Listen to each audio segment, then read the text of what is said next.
أعوذ بالله من الشيطان الرجيم. بسم الله الرحمن الرحيم. الحمد لله، الصلاة والسلام على رسول الله.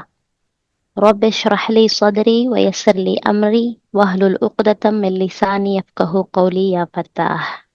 سبحانك لا علم لنا إلا ما علمتنا إنك أنت العليم الحكيم. ربي زدني علما نافعا ورزقا طيبا وعملا صالحا. اللهم إني عبدك وابن عبدك وابن أمتك ناصيتي بيدك ماض في حكمك عدل في قضاؤك. أسألك بكل اسم هو لك سميت به نفسك أو أنزلته في كتابك أو علمته أحدا من خلقك أو استأثرت به في علم الغيب عندك أن تجعل القرآن ربيع قلبي ونور صدري وجلاء حزني وذهاب همي. யா அல்லாஹ், இந்த குர்ஆனை எங்கள் இதயத்தின் வசந்தமாக்குவாயாக, எங்கள் நெஞ்சத்தின் ஒளியாக்குவாயாக, எங்களது துயரத்தை நீக்கக்கூடியதாகவும் எங்களது கவலையை மறைக்கக்கூடியதாகவும் ஆக்குவாயாக. ஆமீன். அல்ஹம்துலில்லாஹ். நம்ம ததபுருல் குர்ஆன் தொடர்ந்து பார்த்துக்கிட்டு இருக்கோம். நம்ம வானத்தை பத்தி பார்த்தோம், அப்படித்தானே, லாஸ்ட் லெசன்ல. ஸோ இப்போ அதை பத்தி நம்ம லாஸ்ட் லெசன்ல படிச்சதை பத்தி ரிவிஷன் பார்த்துட்டு அதுக்கப்புறம் புதுசா பார்ப்போம். ஸோ நம்ம பார்க்குற வசனம் எல்லாருக்கும் தெரியும். சூரா ஆல இம்ரான்ல இருக்க 190வது வசனம். அவுது பில்லாஹி மினஷ் ஷைத்தானிர் ரஜீம். பிஸ்மில்லாஹிர் ரஹ்மானிர் ரஹீம். إن في خلق السماوات والأرض واختلاف الليل والنهار لآيات لأولي الألباب. சின்னமாக வானங்கள் பூமி ஆகியவற்றின் ஒழுங்கமைப்பிலும் இரவு பகல் மாறி மாறி வருவதிலும் அறிவுடையோருக்கு பல சான்றுகள் உள்ளன. இப்போ இதுல நம்ம கேள்விகள் கேட்டோம்.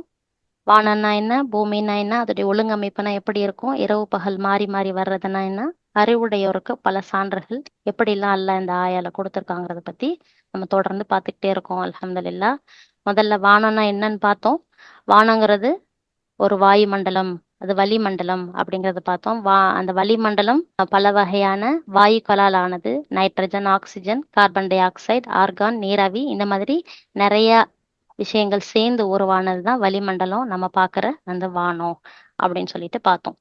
அதுக்கப்புறம் வானத்துல என்னென்னலாம் இருக்குன்னு பார்த்தோம். வாயுமண்டலம், மேகங்கள், சூரியன், சந்திரன், நட்சத்திரங்கள் என்னும் கிரகங்கள், இதெல்லாம் இருக்கு. இதெல்லாம் நம்ம ஏற்கனவே பார்த்துட்டோங்கிறனாலதான் கொஞ்சம் ஃபாஸ்டா போறேன்.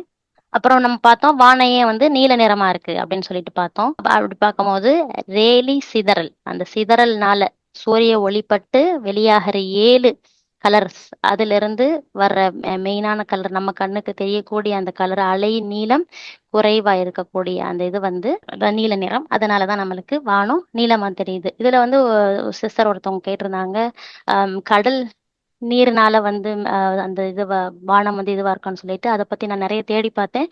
கடல் நீளத்துக்கும் வானத்துடைய கலருக்கும் சம்பந்தம் இல்லை. அது காமனா மக்கள்கிட்ட இருக்கிற ஒரு தவறான புரிதல். பட் ஆனா உண்மையான கருத்துப்படி பார்த்தா அந்த ரேலி சிதறல்னால நடக்கக்கூடிய விஷயத்துலதான் இந்த வானம் நம்மளுக்கு ப்ளூவா தெரியுது. அல்ஹம்துலில்லாஹ். இப்ப நம்ம அதுக்கப்புறம் கேட்டோம், ஏன் நம்மளுக்கு நீல நிறம் தான் குறுகிய அலைன்னா, அதுக்கு கீழே குறுகிய அலைகள் கொண்ட வயலட், இண்டிகோலாம் இருக்கே, ஏன் அந்த கலர்ல நம்மளுக்கு வானம் தெரியல அப்படிங்கும்போது, மனிதனுடைய கண்களுக்கு அந்த திறன்களை உணர்றதை விட அதிகமா நீல நிறத்தை உணரக்கூடியதா நம்ம கண்களால படைச்சிருக்கான். அதனால நம்ம நீல ஒளிய பாக்குறோம் வானத்துல. அல்ஹம்துலில்லாஹ். அடுத்தது பார்த்தோம், நம்ம சூரிய அஸ்தமன நேரத்துலயும் சூரிய உதய நேரத்துலயும் வானம் கலர் மாறுது தானே. ஏன் அந்த மாதிரி இருக்குது, ஏன் சிவப்பா இருக்குது, ஏன் ஆரஞ்சா இருக்கு, எல்லோவா இருக்குன்னா, அந்த டைம்ல சூரியன் ரொம்ப தூரமா இருக்குது. அப்படிங்கறதுனால அந்த குறுகிய அலைநீளங்கள் உள்ள ப்ளூ, வயலட் எல்லாம் சிதறிட்டு நீண்ட அலைநீளங்கள் உள்ள அந்த சிகப்பு, மஞ்சள், ஆரஞ்சு அந்த கலர் நம்மளுக்கு தெரியுது அப்படிங்கிறதையும் பார்த்தோம். இதுக்கும் அதே அந்த ரேலி ஸ்கேட்டரிங், ரேலி சிதறல்ங்கிற அந்த சிதறல்னால நடக்கக்கூடிய ஒரு விஷயம். சுப்ஹானல்லாஹ். அப்புறம் பார்த்தோம், வானம் ஏன் நைட்ல இருட்டா இருக்கு அப்படின்ட்டு. நைட்ல ஏன் இருட்டா இருக்குன்னா, சூரியன் இல்லாம போயிருந்தனால வானம் இருண்டதா இருக்குது.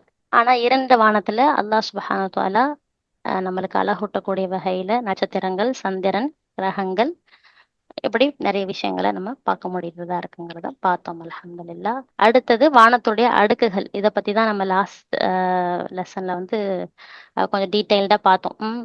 5 அடுக்குகள் இருக்குன்னு பார்த்தோம். Troposphere, stratosphere, mesosphere, thermosphere, exosphere. இது ஒவ்வொன்றும் அதனுடைய அளவுகளை வச்சும் அதோடைய தன்மைகளை வச்சும் பிரிச்சிருக்காங்கன்னு பார்த்தோம். இந்த முதல் வானம் 12 to 18 கிலோமீட்டரும், அடுக்கு மண்டலம் அதாவது ட்ரோபோஸ்பியருங்கிறது 12 இருந்து 18 கிலோமீட்டர் உள்ளதும், அடுக்கு மண்டலங்கிறது 11 இருந்து 50 கிலோமீட்டரும், மீசோஸ்பியருங்கிறது 40 இருந்து 90 வரைக்கும், அதுக்கப்புறம் தெர்மோஸ்பியருங்கிறது 80 to 800 கிலோமீட்டர் வரைக்கும், அது மாதிரி வெளிக்கோளும் எக்ஸோஸ்பியருங்கிறது 800 to 3000 கிலோமீட்டர் வரைக்கும். அப்படிங்கிற அந்த உயரத்தை பொறுத்து ஒவ்வொரு லேயர்ஸை வந்து அடுக்குகளை பிரிக்கிறாங்க. அது மட்டும் இல்லாம ஒவ்வொரு லேயர்லயும் ஒவ்வொரு விதமான தட்பவெப்ப நிலைகள் இருக்கும். மேல போக போக பூமியிலிருந்து மேல போக போக ஆரம்பத்துல குளிர்ச்சியா இருக்கும், அதுக்கும் மேல போக இன்னும் கொஞ்சம் குளிர்ச்சியா இருக்கும், அதுக்கும் மேல போனா இன்னும் கொஞ்சம் குளிர்ச்சியா இருக்கும், அதுக்கப்புறம் போகும்போது சூடாக ஆரம்பிக்கும், அதுக்கப்புறம் போனா ரொம்ப சூடாக ஆரம்பிக்கும். ஏன்னா சூரியனுக்கு பக்கமா நம்ம போறனால. ஓகேவா? சோ அதை பத்தியும் நம்ம பார்த்தோம். அல்ஹம்துலில்லாஹ். இது ஒவ்வொரு அடுக்க பத்திய ஒரு பெரிய புரிதலுக்காக நம்ம பார்த்துட்டு ட்ரோபோஸ்பியர் பத்தி நம்ம நிறைய பார்த்தோம். அதுக்கப்புறம் அடுக்கு மண்டலம், ஸ்ட்ராட்டோஸ்பியர்னு சொல்லுவாங்க இத. அடுத்தது மீசோஸ்பியர், 4வது தெர்மோஸ்பியர். இங்க இந்த அரோரா லைட்ஸ் பத்தி நம்ம பார்த்தோம். அதுக்கப்புறமா எக்ஸோஸ்பியர். எக்ஸோஸ்பியருங்கிறது தான் கடைசி இது. இதுல வந்து ஒரு சிஸ்டர் சொல்லியிருந்தாங்க, மேக்னட்டோஸ்பியர் அப்படின்னு ஒரு லேயர் இருக்குது. அது என்னன்னா அது வந்து இந்த அடுக்குகளுக்குள்ள வராது. அது காந்த வெளி நிலையம்னு சொல்லுவாங்க. அது வந்து விண்வெளிக்கு அதாவது இந்த எக்ஸோஸ்பியருக்கும் வெளியே இருக்கிறனால அது வானத்துடைய அடுக்குல வராது. அப்புறம் இதோட நம்ம நிப்பாட்டணும். வானம் ஏன் நம்மளுக்கு முக்கியம் அப்படிங்கிறத பத்தி பார்த்தோம். நம்ம உயிர் வாழ்றதுக்கு தேவையான ஆக்சிஜன் அதுலதான் இருக்குது. நம்மளை பாதுகாக்கக்கூடிய ஓசோன் லேயர் எல்லாம் அதுலதான் படைச்சிருக்கான். அது மட்டும் இல்லாம மழை, காற்று, வானிலை எல்லாமே வானத்துலதான் இருக்கு. அப்படிங்கறதுனாலயும் நம்மளுக்கு மனிதர்களுக்கு பார்க்கிறதுக்கு அழகாவும் நம்மளுடைய கற்பனை திறன்கள் வளர்ற மாதிரி இருக்கக்கூடிய ஒரு விஷயத்த அல்லாஹ் படைச்சு வானத்தை அழகான ஒரு படைப்பா படைச்சிருக்கான். இப்படிங்கறத பத்தி பார்த்தோம். அல்ஹம்துலில்லாஹ். இப்ப இன்னைக்கு லெசனுக்குள்ள போயிடலாமா? ரெடியா எல்லாரும் ததபர் செய்யறதுக்கு? அல்ஹம்துலில்லாஹ் அல்ஹம்துலில்லாஹ். ஓகே, இப்ப தொடர்ந்து நம்ம வானத்தை பத்தி தான் பாக்குறோம். ஓரளவுக்கு வானத்துல இருக்க வளிமண்டலத்தை பத்தி முழுசா பார்த்தாச்சு. அதோட லேயர்ஸ், அது ஏன் ப்ளூ கலரா இருக்குது, மஞ்சள் கலரா இருக்கு, ஆரஞ்சு கலரா இருக்குன்னு அல்லாஹ்வுடைய படைப்பை பத்தி நம்ம பார்த்தாச்சு. இப்ப வானத்தை பற்றி பார்த்ததன் மூலம் நாம் பெறும் படிப்பினை என்ன? இதன் மூலம் அல்லாஹுவை பற்றி நாம் புரிந்து கொண்டது என்ன? எனக்கு தோணுன ஒரு சில விஷயங்களை இன்ஷா அல்லாஹ் நான் இங்க கொடுத்திருக்கேன். உங்களுக்கு நான் சொல்லாத விஷயங்கள் தோணுச்சுன்னா ஷேர் பண்ணுங்க. அல்லாஹுவின் படைப்பை பற்றி நாம் கற்றுக்கொண்டோம். அல்லாஹ் பலவற்றை படைத்திருக்கின்றான்.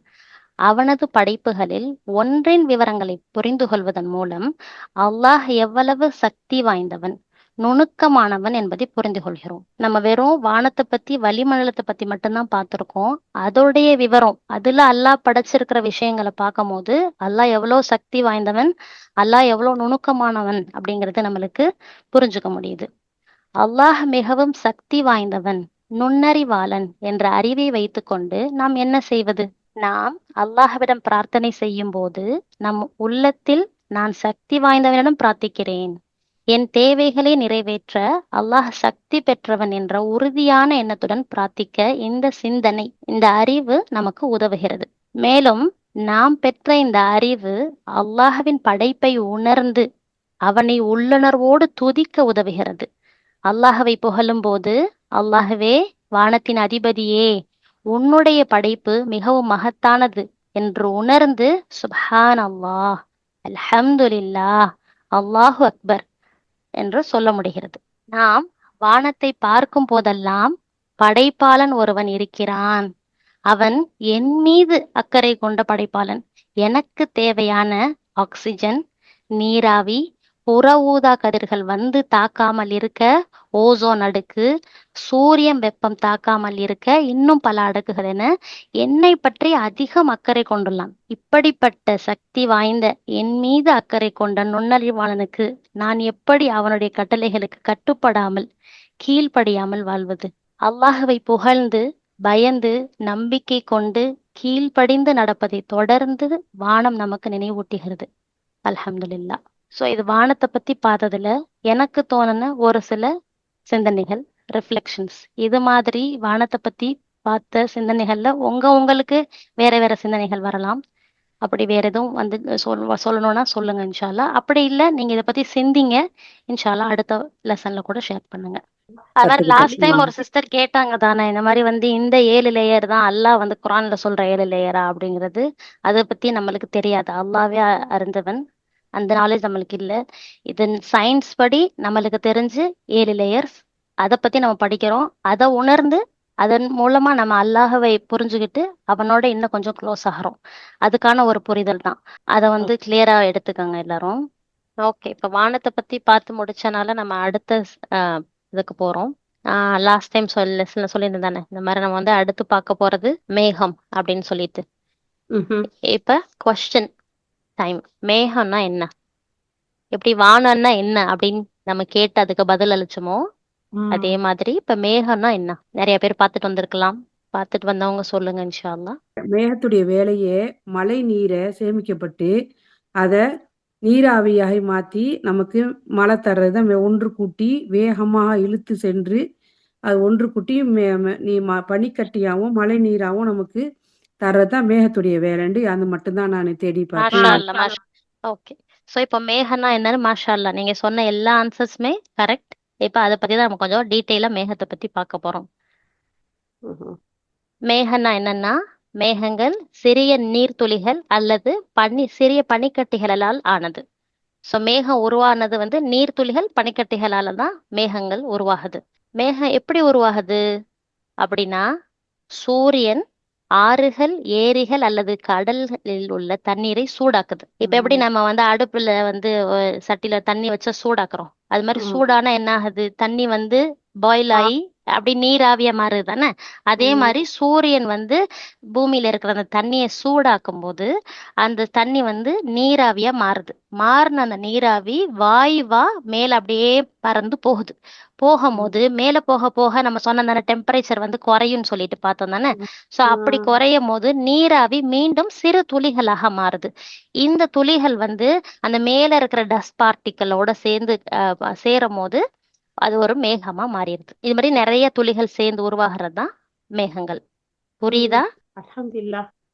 அடுத்து வந்து மேகம் ஏன் வெள்ளையா இருக்கு? இப்ப நம்ம வந்து வானம் ஏன் ப்ளூவா இருக்குன்னு பார்த்துட்டோம். வானத்துல தானே மேகமும் இருக்கு, இப்ப அதுவும் ப்ளூவா தானே நம்மளுக்கு தெரியணும். ஆனா அது மட்டும் ஏன் நம்மளுக்கு வெள்ளையா தெரியுது? மேகம் ஏன் வெள்ளையா இருக்குது அப்படின்னு கேக்குறதுக்கு முன்னாடி ஒரு கொஸ்டின் என்னன்னா, சூரியன் என்ன கலர்ல இருக்கு? மஞ்சள். நானும் என்ன பாருங்களேன், கொஞ்சம் பின்னாடி போய் காமிக்கிறேன். நானுமே மஞ்சள் கலர்ல தானே சூரியனை போட்டிருக்கேன். ஆனா சூரியன் மஞ்சள் கலர் இல்ல. ஆரஞ்சா? ஆஹா. நம்ம காமனா பிக்சர்ஸ்ல எல்லாத்துலயும் மஞ்சள் கலர்ல பாத்திருக்கனால நம்ம மைண்ட்ல பிக்ஸ் ஆயிருச்சு சூரியனுடைய ஒளி வந்து மஞ்சள் கலர்னு. சூரியன் சிவப்பு கலர் தானே? ஆஹா, அதுவும் இல்ல. ஓகே, நானே சொல்றேன். வெள்ளை கலர். வெரி குட், மாஷா அல்லாஹ். சூரியன் ஆக்சுவலி வெள்ளை கலர். வெள்ளை கலர். அதுல அந்த நான் லாஸ்ட் வானத்தை எக்ஸ்பிளைன் பண்ணும்போது கூட அந்த சூரியனுடைய ஒளி பட்டு 7 இதுவா பிரியுதுன்னு சொன்னான் பாத்தீங்களா. சூரியன் வெள்ளை கலர், சூரியன்ல இருந்து வரக்கூடிய ஒளி வந்து வெள்ளை. அந்த வெள்ளை கலர் தான் அந்த அங்க இருக்க பார்ட்டிகல்ஸ் மேல பட்டு 7ஆ பிரியுது.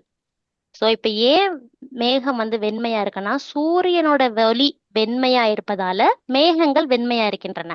எப்படின்னா, ஒரு மேகத்தின் வழியாக ஒளி செல்லும் போது அது வானத்தில் இருக்கும் வளிமண்டல துகள்களை விட மிக பெரிய நீர்த்துளிகளுடன் தொடர்பு கொள்கிறது. வானத்துல இருக்கிற அந்த டஸ்ட் பார்ட்டிகல்ஸ், அந்த துகள்கள்லாம் வந்து சின்ன சின்னதா இருக்குமா, ஆனா நீர்த்துளிகள் வந்து பெருசா இருக்குது. சோ அதோட வந்து இந்த சூரிய ஒளி படும் போது என்ன ஆகுதுன்னா சமமா சிதறிக்கப்படுதான். சமமா சிதறடிக்கப்படுறதுனால அந்த சூரியன் என்ன கலர்ல இருக்கோ அதே கலரை அதை உள்வாங்கி நம்மளுக்கு தெரியப்படுத்துது. சோ அதனாலதான் வந்து மேகம் வந்து வெண்மையா தெரியுது. புரியுதா? இப்போ அல்லாஹ் சுப்ஹானஹு வ தஆலா சொல்றான், உங்களுக்கு ஒரு விஷயம் தெரியலையா, தெரிஞ்சவங்க கிட்ட கேட்டு தெரிஞ்சுக்கங்கன்னு அல்லாஹ் சுப்ஹானஹு வ தஆலா அல்லாஹ்வுடைய வேதத்துல சொல்றான். அப்ப ஒவ்வொருத்தரும் ஒவ்வொரு பார்ட்ட பத்தி படிச்சிருக்காங்க, ஒவ்வொரு சப்ஜெக்ட பத்தி படிச்சிருக்கிறாங்க. அத நமக்கு சொல்ல போக அல்லாஹ் அக்பர், அல்லாஹ் இவ்வளவு அற்புதமெல்லாம் இருக்குதா அப்படின்னு சொல்லி டாக்டர் ரைஸ் பாருவேன், குழந்தை டாக்டர், அவர் அதை பத்தி சொல்லல ரொம்ப மிராக்கலா இருக்கும். அந்த மாதிரி இது சுப்ஹானல்லாஹ், இது வரைக்கும் சன்னா எல்லோ கலர் தான், சன்னு சூரிய கலர்ல இருக்கே, மஞ்சள் மஞ்சேன்னு அப்படின்லாம் சொல்லுவாங்க இல்லையா, ஆனா அது ஒயிட். அல்ஹம்துலில்லாஹ். ஒரு சிஸ்டர் திரும்ப எக்ஸ்பிளைன் பண்ண சொல்லியிருக்காங்க, அவங்களுக்காக இன்னும் ஒரு தடவை எக்ஸ்பிளைன் பண்ணலாம். சூரியனுடைய ஒளி வெண்மையா இருக்குது. அந்த ஒளி மேகத்தின் வழியாக பாஸ் பண்ணி வரும்போது மேகத்தினோட நுழையுது. நுழைஞ்சு வெளியே வரும்போது அது அது நீர்த்துளிகளால உருவானதுதான் மேகம், அப்படிதானே? அந்த நீர்த்துளிகளால உருவான மேகத்தின் மேல சூரிய ஒளி படும் போது அனைத்து வண்ணங்களும் கிட்டத்தட்ட சமமா சிதறடிக்கப்படுது. நம்ம பார்த்தோம் தானே 7 வண்ணங்கள் பெரியுதுன்னு சொல்லிட்டு. இந்த மேகத்தின் மீது படும்போது அனைத்து வண்ணங்களும் சமமா சிதறடிக்கப்படுது. அதனால சூரிய ஒளி தொடர்ந்து வெண்மையாகவே மேகத்தின் மேல தெரியுது. இதனால மேகங்கள் நீல வானத்தின் பின்னணியில் வெண்மையாக தோன்றும். அதுக்குதான் இந்த பக்கத்துல இந்த பிக்சர் வச்சிருக்கேன்.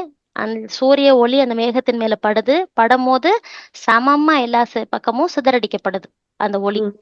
அப்படி சிதறடிக்கப்படுறதுனால அந்த சூரியனோட அதே ஒளி நம்மளுக்கு மேகத்திலையும் கிடைக்குது. தெரியுது. ஓகே, அப்பன்னா நம்ம வானத்துல வெள்ளை கலர் மேகத்தை மட்டும் பாக்குறது இல்லையே, கிரே கலரும் பாக்குறோமே. அது ஏன்? ஒயிட் கலர் மேகம் மட்டும் இல்லாம கிரே கலர்லயும் மேகங்கள் இருக்கத்தானே செய்யுது. ஒயிட் ஏன்னு சொல்லி இப்ப தெரிஞ்சுக்கிட்டோம். ஆனா கிரே கலர்ல இருக்குதுன்னா அது ஏன் கிரே கலரா இருக்கு மேகம்? மலை மேகம் இருண்டு வரும்போது அந்த கிரே கலர் வரும். எஸ், வெரி குட், மாஷா அல்லாஹ். அது என்னன்னா அந்த டைம்ல சில நேரங்கள்ல மேகங்கள் மிக அடர்த்தியா இருக்கும். நீங்க சொன்ன மாதிரி நிறைய தண்ணி வச்சுட்டு மழை பெய்யறதுக்காக ரெடியா இருக்கும் போது சூரிய ஒளி அதுக்குள்ள ஊடுருவ முடியாது. சோ அது சிதறக்க முடியாதனால சில நேரங்கள்ல அது சாம்பலாவும் இருண்டதாவும் நம்மளுக்கு தோன்றும். மேகம் அப்படி கருத்து மழை மேகமா இருக்குது அப்படின்னு சொல்றோம்ல. ஓகே, சோ இப்ப ஓரளவுக்கு மேகத்தை பத்திய ஒரு அண்டர்ஸ்டாண்டிங் நம்மளுக்கு வந்துருச்சுன்னு நினைக்கிறேன். இப்ப அதான் அந்த சூழ் கொண்ட மேகத்தின் நிறம் கருநீலம் என்று வருகிறது. அதாவது அதுதான் நம்ம இன்னமுமே மேகத்தை பத்தி இன்னும் கொஞ்சம் டீட்டெயிலா பார்ப்போம். இன்னும் கொஞ்சம் உங்களுக்கு பெட்டரா புரியும் இன்ஷா அல்லாஹ். ஓகே, இப்ப மேகத்தை பத்தி இன்னும் கொஞ்சம் டீட்டெயிலா பார்க்க போறோம். உலக வானிலை அமைப்பு 10 முக்கிய மேக குழுக்களை உருவாக்கியுள்ளது. அதாவது மேகங்கள் விதவிதமா இருக்குது. அதை 10 வகையா பிரிச்சிருக்காங்க. இவை காணப்படும் வளிமண்டலத்தின் பகுதியை பொறுத்து 3 நிலைகளாக பிரிக்கப்பட்டுள்ளன. இததான் ஒரு சிஸ்டர் சொல்றாங்க 3 நிலைகள் இருக்குதுன்னு. என்னன்னா தாழ்வான மேகம், நடுத்தர மேகம் மற்றும் உயர் மேகம். ஸோ 3 ஸ்டேஜ்ல மேகங்களை பிரிக்கிறாங்க. ஸோ மொத்தம் 10 டைப்ஸ் ஆஃப் கிளவுட்ஸ் இருக்குது. 10 வகையான மேகங்கள் இருக்குது. அதோடைய எந்த உயரத்துல அந்த மேகத்தை பார்க்கறோமோ அதை பொறுத்து அந்த மேகங்கள் பேர் வரும். இன்ஷா அல்லாஹ் அதை பத்தி பார்ப்போம். மேகத்துல மொத்தம் 10 வம்சம் இருக்குன்னு சொன்னோமா. இதுல தாழ்வான அதாவது குறைந்த வளிமண்டலத்துல இருக்கிறதெல்லாம் இந்த கீழே இருக்க பாருங்க, ஸ்ட்ராட்டஸ், ஸ்ட்ராட்டோகுமுலஸ், குமுலஸ் அப்படிங்கிறது. அதுக்கு நடுப்பகுதியில் இருக்கிறது நிம்போஸ்ட்ராட்டஸ், அல்டோஸ்ட்ராட்டஸ், அல்டோகுமுலஸ். அதுக்கப்புறம் உயர் பகுதியில் இருக்கிறது சிரோஸ்ட்ராட்டஸ், சிரஸ், சிரோகுமுலஸ். இது இல்லாம இந்த அனைத்து பகுதியிலையும் இருக்கக்கூடியது குமுலோனிம்பஸ். என்னடா பேரெல்லாம் வாயில நுழையாம ஒரு மாதிரி இருக்கே அப்படின்னு யோசிக்காதீங்க, நான் எக்ஸ்பிளைன் பண்றேன். இன்ஷால்லா உங்களுக்கு எல்லாருக்கும் இது ரொம்ப ஈஸியா புரியும். இப்ப இந்த குறைந்த வளிமண்டலத்துல இருக்கிற அந்த கிளவுட்ஸை மட்டும் இப்போதைக்கு பாருங்க. அதுல பாத்தீங்கன்னா ஸ்ட்ராட்டஸ் அப்படின்னு ஒண்ணு இருக்கா. ஸ்ட்ராட்டஸ் அப்படிங்கிறது லாட்டின் வேர்டு. அந்த வேர்டுக்கு மீனிங் என்ன அப்படின்னா பிளாங்கெட் மாதிரி, ஒரு லேயர் மாதிரி, ஒரு அடுக்கு மாதிரியான ஒரு இதுக்கு பேரு தான் ஸ்ட்ராட்டஸ். ஸோ ஸ்ட்ராட்டஸ்னா என்ன? பிளாங்கெட் மாதிரியோ ஒரு அடுக்கு மாதிரியான ஒரு விஷயத்துக்கு ஸ்ட்ராட்டஸ்ன்னு லாட்டின்ல சொல்லுவாங்க. அதே மாதிரி குமுலஸ், இப்பயுமே அந்த குறைந்த வளிமண்டலத்துல இருக்க அந்த குமுலஸ் மேகத்தை நீங்க பாக்குறீங்க. உங்களுக்கு பிக்சர்ல தெரியுது தானே. அந்த குமுலஸ்னா என்ன மீனிங் அப்படின்னா குவிச்சு வைக்கப்பட்ட ஒரு மேகம். அது பாத்தீங்கன்னாலே தெரியும். அது கொஞ்சம் நல்லா அடர்த்தியா. ஃப்ளஃபியா ம். அடர்த்தியா அந்த மாதிரி இருக்குதா. ஸோ அதனால அதுக்கு பேர் குமுலஸ். ஸோ ஸ்ட்ராட்டஸ்னா பிளாங்கெட் மாதிரி லேயர் மாதிரி இருக்கிறது ஒரு மேகம். குமுலஸ்னா அடர்த்தியான அந்த குமிச்சு வைக்கப்பட்ட மாதிரியான ஒரு மேகம் தான் குமுலஸ்.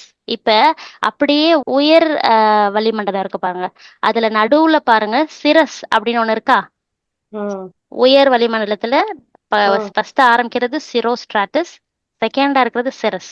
அந்த ஆ. சிரஸ் அப்படின்னா என்ன மீனிங்னா முடி மாறி அப்படின்னு அர்த்தமா. ஆஹா. இப்ப நம்ம உங்களுக்கு 3 விஷயத்த சொல்லி கொடுத்துருக்கேன் இந்த மேகங்கள்ல.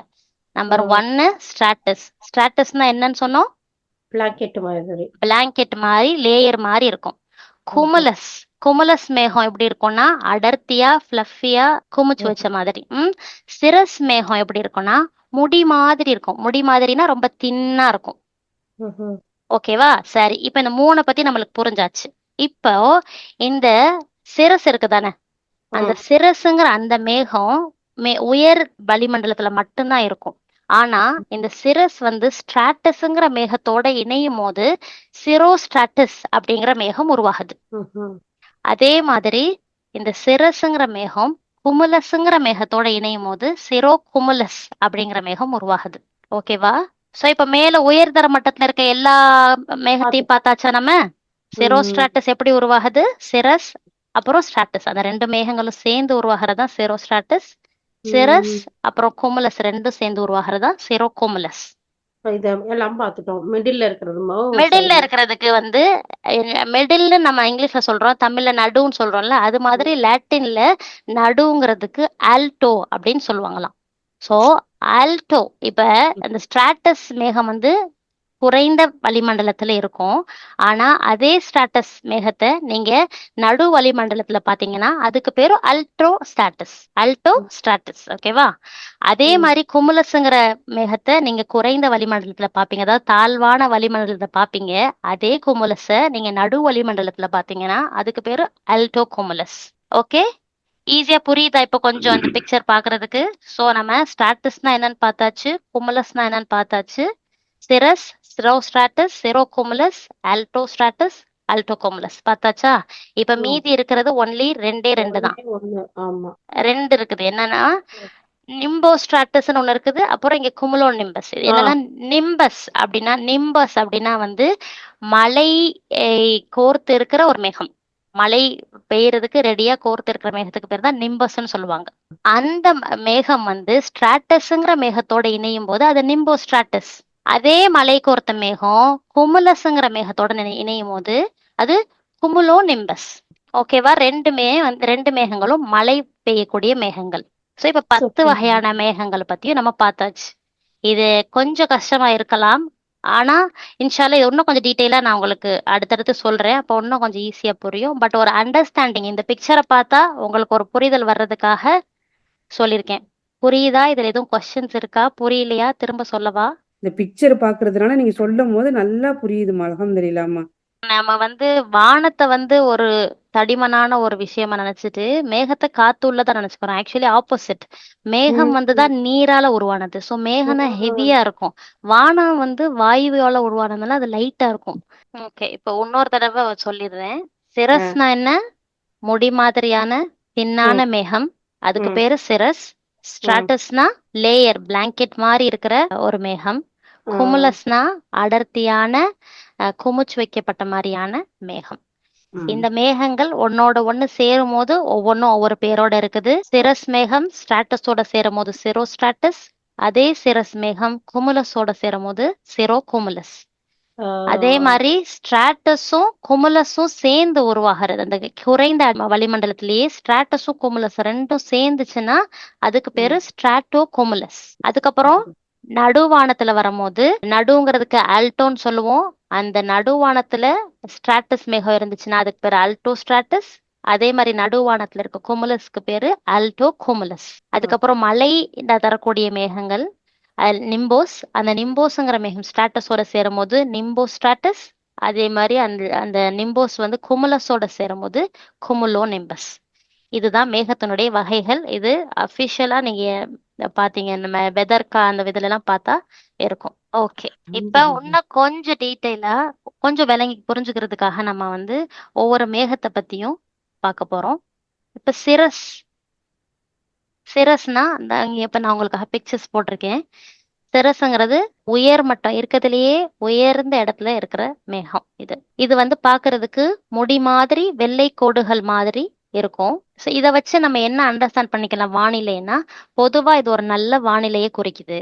ஆனாலும் மாற்றங்கள் வர்றதுக்கு வாய்ப்பு இருக்கு. வித்தின் 24 ஹவர்ஸ்க்குள்ள மாற்றங்கள் வரலாம் வானிலையில அப்படின்னு சொல்லிட்டு சொல்றாங்க. ஸோ இந்த பிக்சர்ஸ்ல இருக்க எல்லா மேகங்களுமே வந்து சிரஸ் மேகங்கள். இன்ஷா அல்லாஹ் நெக்ஸ்ட் டைம் நம்ம எல்லாம் வெளியே போனா வானத்தை பார்க்கும் போது இது இந்த வகையான மேகம் அந்த வகையான மேகம் சொல்ல போறோம்.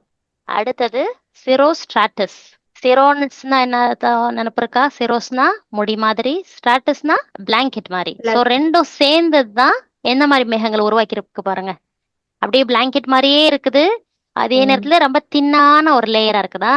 சோ இதோட தோட்டம் பாக்குறதுக்கு எப்படி இருக்கும்னா, வானத்தை மூடும் மெல்லிய பனிப்படிக அடுக்கு சூரியன் அல்லது சந்திரனை சுற்றி ஒளிவட்டங்களை ஏற்படுத்தும். அந்த பிக்சரை பாத்தீங்கன்னா தெரியும், 2 மேகங்கள் அது சுத்தி ஒளிவட்டம் மாதிரி நம்மளுக்கு தெரியுதா. சோ இந்த மாதிரியான மேகங்கள் சூரியன் மேல அப்படி வரும்போது நம்மளுக்கு அந்த ஒளிவட்டம் நம்மளுக்கு தெரியும். ஸோ இந்த மாதிரி மேகங்கள் இருக்கும்போது பெரும்பாலும் வானிலை சூடாகிறதுக்கு முன்னாடியோ இல்லை புயலுக்கு முன்னாடியோ இந்த மாதிரி மேகங்கள் உருவாகும் அப்படின்னு சொல்லி சொல்றாங்க. அடுத்தது சிரோகுமுலஸ். சிரோஸ்னா முடி மாதிரியான மேகம், அதாவது தின்னான மேகம். குமுலஸ்னா அடர்த்தியான மேகம். அந்த ரெண்டும் சேரும் போது உருவாகிற சிரோகுமுலஸ் பாக்குறதுக்கு இப்படிதான் இருக்கும். ஸோ பாக்குறதுக்கு எப்படி இருக்கும்னா, சிறிய வெள்ளை திட்டுக்கள் அல்லது அலைகள், பெரும்பாலும் வரிசைகள்ல இது இருக்கும். பொதுவாக நல்ல ஆனால் நிலையற்ற வானிலையை இது குறிக்கலாம். அடுத்தது நம்ம நடுத்தர அளவிலான மேகங்கள் பார்க்க போறோம். நடுவுன்னு சொல்றதுக்கு லாட்டின்ல என்ன வேர்டு யூஸ் பண்ணுவாங்க? ஆல்டோ. இப்ப ஆல்டோ ஸ்ட்ராட்டஸ் ஏற்கனவே நம்மளுக்கு தாழ்வான இடத்துல இருந்துச்சு. இப்ப நடுவுல இருக்கிற அந்த ஆல்டோ ஸ்ட்ராட்டஸ் எப்படி ஏற்பட்டதா இருக்கும் அப்படின்னா, இது வந்து 2000 to 6000 மீட்டர் உயரத்துல இருக்கிறது. நம்ம இவ்வளவு நேரம் பார்த்தது உயர் மட்டத்துல இருக்கிறது, 6000 மீட்டருக்கும் மேல இருக்கிற இதை பத்தி நம்ம பார்த்தோம். இப்ப 2000 இருந்து 6000 மீட்டர் வரைக்கும் உள்ள மேகங்கள், இதோடைய தோற்றம் எப்படி இருக்கும்? இந்த ஆல்ட்ரோ ஸ்ட்ராட்டஸ்னா சாம்பலாவும் இல்ல நீல சாம்பல் அடுக்கா இது இருக்கும். வானத்தில் பெரும் பகுதி அல்லது முழுவதையும் உள்ளடக்கியது. பிளாங்கெட் மாதிரி இருக்கா? ஸ்ட்ராட்டஸ்னா பிளாங்கெட் தானே, லேயர் தானே. சோ அந்த மாதிரி இதை நடுவுல பாக்குற அந்த லேயர். இந்த மாதிரி நம்ம வானத்தை பார்த்தோம்னா லேசான மழை அல்லது பனியை உருவாக்கக்கூடும். பெரும்பாலும் புயல்களுக்கு முன்னால் இந்த மாதிரியான விஷயம் நடக்கும். பாக்குறோம்ல, மழை வர்றதுக்கு முன்னாடி அப்படியே இருந்து அப்படியே ஒரு மாதிரி கலரா மாறி வருது. இப்ப ஆல்டோ குமுலஸ். ஆல்டோனா நடுவானம், குமுலஸ்னா குமிச்சு வச்ச அந்த மேகம், அடர்த்தியான மேகம். சோ இது நடுவுல அந்த அடர்த்தியான மேகம் நடு வளிமண்டலத்துல பார்க்கும் போது வர்ற பேர் ஆல்டோ குமுலஸ். இது வெள்ளை அல்லது சாம்பல் நிற திட்டுக்கள் பொதுவாக குழுக்களாக அல்லது அலைகளில் ஒரு சூடான ஈரப்பதமான காலையில் காணப்படும். ஸோ ஆல்டோ குமுலஸ் பார்க்கறதுக்கு இப்படிதான் இருக்கும். ஸோ வெள்ளை அல்லது சாம்பல் நிற திட்டுக்களா இருக்கும், குழுக்களா அலை மாதிரி இருக்கும். இது வந்து இந்த மாதிரி இருந்துச்சுன்னா சூடான இதுவா இருக்கலாம். ஈரப்பதமான காலையில் காணப்பட்டால் மழை குறிக்கலாம். இப்ப தாழ்வான வளிமண்டலத்துல பாக்குற மேகங்கள், அதுல வந்து ஸ்ட்ராட்டஸ்னா என்னன்னு பார்த்தோம், லேயர் பிளாங்கெட் மாதிரி அப்படின்னு பார்த்தோமா. இது வந்து 2000 மீட்டர் வரையுள்ள இந்த மேற்பரப்புல இருக்கக்கூடிய மேகங்கள். இது பார்க்கறதுக்கு சாம்பல் நிறமா இருக்கலாம், சீரான அடுக்கா இருக்கும், பெரும்பாலும் முழு வானத்தையும் உள்ளடக்கியதா இருக்கும். வானிலை சாம்பல் நிறமா இருக்கும் போது லேசான தூறல் இல்ல மூடு பனி, ஃபாகியா இருக்குன்னு சொல்லுவோம் தானே, அந்த மூடு பனி அந்த மாதிரியான விஷயங்களை இந்த மேகங்கள் நம்மளுக்கு உருவாக்கும். அடுத்தது ஸ்ட்ராட்டோகுமுலஸ். இந்த குமுலஸ் இருக்கிறது பார்த்தோம், ஸ்ட்ராட்டஸும் பார்த்தோம். அது ரெண்டும் சேரும் போது மேக் பண்றதா ஸ்ட்ராட்டோகுமுலஸ். இல்ல, இது வந்து ஸ்ட்ராட்டோகுமுலஸ்ங்கிறது என்னன்னா, ஸ்ட்ராட்டஸ்னா லேயரானது, குமுலஸ்னா அடர்த்தியானது. அது ரெண்டும் சேரும் போது உருவாகிறது தான் இது.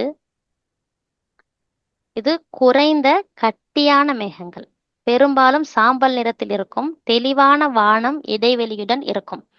பொதுவா இந்த மாதிரி நம்மளுக்கு மேகங்கள் பார்த்தோம்னா ட்ரை வெதரா, பொதுவா வறண்டது ஆனால் லேசான மழை பெய்ய கூடும் இந்த மாதிரி வெதர்ல. அடுத்தது நிம்போஸ்ட்ராட்டஸ். நிம்போன்னு பேர் இருக்க இதுலதான் மழை வரும். நிம்போஸ்ட்ராட்டஸ். ஓகே, இப்போ அந்த ஸ்ட்ராட்டஸும் அந்த நிம்பஸும் சேர்ந்தது தான் நிம்போஸ்ட்ராட்டஸ். இது வந்து அடர்த்தியான அடர் சாம்பல் நிற மேக அடுக்கு. ஸோ வானிலை எப்படி இருக்கும்னா தொடர்ச்சியான நிலையான மழை அல்லது பனி. ஸோ தொடர்ந்து மழை பெஞ்சுக்கிட்டே இருக்கும். அந்த மாதிரியான மழை வருதுன்னா அது நிம்போஸ்ட்ராட்டஸ் மேகத்துல இருந்து வரக்கூடிய மழை. ஸோ அடுத்த தடவை வந்து மழை வந்துச்சு தொடர்ந்து ஊத்திக்கிட்டே இருந்துச்சு அப்படின்னா நம்ம சொல்லுவோம் அது நிம்போஸ்ட்ராட்டஸ்ல இருந்து வருதுன்னு. இதுல வந்து மின்னல் வெட்டுறதுக்கும் வாய்ப்புகள் இருக்கு. அடுத்தது செங்குத்து வளர்ச்சியில வளர்றது வந்து இந்த குமுலஸ் அடர்த்தியானது தானே. அது வந்து எப்படி இருக்கும்னா வெள்ளை பஞ்சு போன்ற தட்டையான அடித்தளத்துடன் கூடிய பருத்தி போன்றது, காட்டன் மாதிரி. பொதுவாக நல்ல வானிலையா இருக்கும்.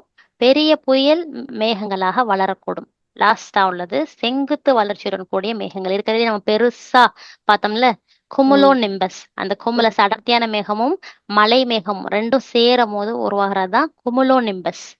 இது வந்து செம்பு வடிவ மேற்புறத்துடன் கூடிய உயர்ந்த மேகம். வானிலை எப்படி இருக்கும்னா இடியுடன் கூடிய கனத்த மழையா இருக்கும். ஆலங்கட்டி மழையா இருக்கலாம். சூறாவளியாவும் உருவாகிறதுக்கு வாய்ப்புகள் உண்டு. எல்லாருக்கும் புரிஞ்சுச்சா நம்ம பார்த்த 10 வகையான மேகங்கள்? மேகத்தை பார்த்தோம். அங்கங்க ஏன் இவ்ளோ குமிஞ்சு போயிருக்கு, ஏன் அந்த இடத்துல மட்டும் இவ்ளோ இதா இருக்கு, இங்க பாரு அப்படி கொஞ்சம் கொஞ்சமா லேசா இருக்கு.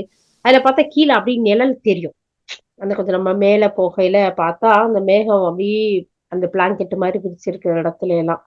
சுப்ஹானல்லாஹ், அல்லாஹ் இன்ஷால்லா நம்ம சுப்ஹானல்லாஹ். நெக்ஸ்ட் என்ன செய்யணும்னா வெளியே போயிட்டு ஒரு சேர் போட்டு நம்ம கார்டன் இருந்துச்சுன்னா அங்க உட்காந்து வானத்தை பார்க்கணும். என்னென்ன மாதிரி மேகம் போகுது, இது அடர்த்தியா இருக்கா, இது தின்னா இருக்கா, இது அதோடைய தன்மைகளை பத்தி விவரிங்க. இத வந்து ஆக்சுவலி இதோட ஹிஸ்டரி பார்த்தா இந்த மேகங்களை வந்து இதுக்கு பேர்லாம் கொடுத்தவர் வந்து பெரிய சயின்டிஸ்ட்லாம் இல்லை. அவர் வந்து ஒரு ஃபார்மசிஸ்டா, அதாவது இந்த கெமிஸ்ட்ல வந்து பார்மசிஸ்டா வேலை செஞ்சிருக்காரு. அவர் தான் வந்து இந்த மேகங்களை பத்தி பார்த்து சிந்திச்சு அதுக்குரிய பேர்களை உருவாக்குனது. சுப்ஹானல்லாஹ். ஸோ நம்மளும் வந்து அல்லாஹ் படைப்ப இன்ஷால்லா சிந்திப்போம். அதை பத்தி நம்மளுக்கு அறிவிப்பு இருக்கிறனால நம்மளுக்கு இன்னும் கொஞ்சம் அல்லாஹ்வை வந்து புகழ்றதுக்கு யூஸ்ஃபுல்லா இருக்கும் இன்ஷா அல்லாஹ். இப்ப மேகத்தை பத்தி பார்த்துட்டோம் தானே. இப்ப மேகம் ஏன் நம்மளுக்கு முக்கியம் அப்படிங்கறத பத்தி இன்ஷால்லா தேடிட்டு வாங்க. ஸோ அப்போ மேகத்தை பத்தி பார்த்தது, அதை பத்தி சிந்தனைகளோட இருங்க. அது ஏன் நம்மளுக்கு முக்கியம் அப்படிங்கறத நான் சொல்லி முடிக்கணும்னு தான் நினைச்சேன். பட் டைம் முடிஞ்சிருச்சு. அதனால இன்ஷால்லா அடுத்த லெசன்ல பார்ப்போம். அதோடைய மேகத்தினால நம்மளுக்கு என்னென்னலாம் நன்மை கிடைக்கிறதுங்கிறத இன்ஷால்லா தேடி சொல்லுங்க பார்த்துட்டு இன்ஷால்லா. வந்து சொன்னா நல்லா இருக்கும். பார்த்துட்டு வருவோம் இன்ஷா அல்லாஹ், இன்ஷா அல்லாஹ்.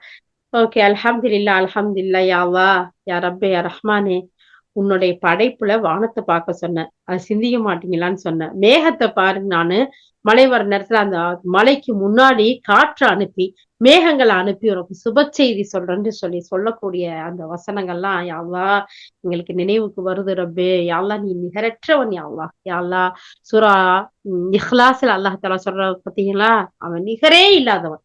அப்போ அந்த வசனங்களை எல்லாம் எங்களுக்கு நினைவூட்டி கொடுக்கக்கூடிய ரப்பே, உனக்கே எல்லா புகழும். யா அல்லாஹ், உன்னுடைய படைப்புகளை புரிந்து விளங்கி யா அல்லாஹ் அதன் மூலம் உள்ள நன்மைகளை அனுபவிக்கிறதோட நாங்க அதிகம் நன்றி உள்ள மக்களாக, உன்னை போற்றி புகழக்கூடிய மக்களாக எங்கள் அனைவரையும் நீ ஆக்கி வை. யா அல்லாஹ், ஆமீன் யா ரப்பல் ஆலமீன். சுப்ஹானல்லாஹி பிஹம்திஹி, சுப்ஹானக்கல்லாஹு வ பிஹம்திக, நஷ்ஹது அல்லா இலாஹ இல்லா அன்த, நஸ்தக்ஃபிருக வ நதூபு இலைக்.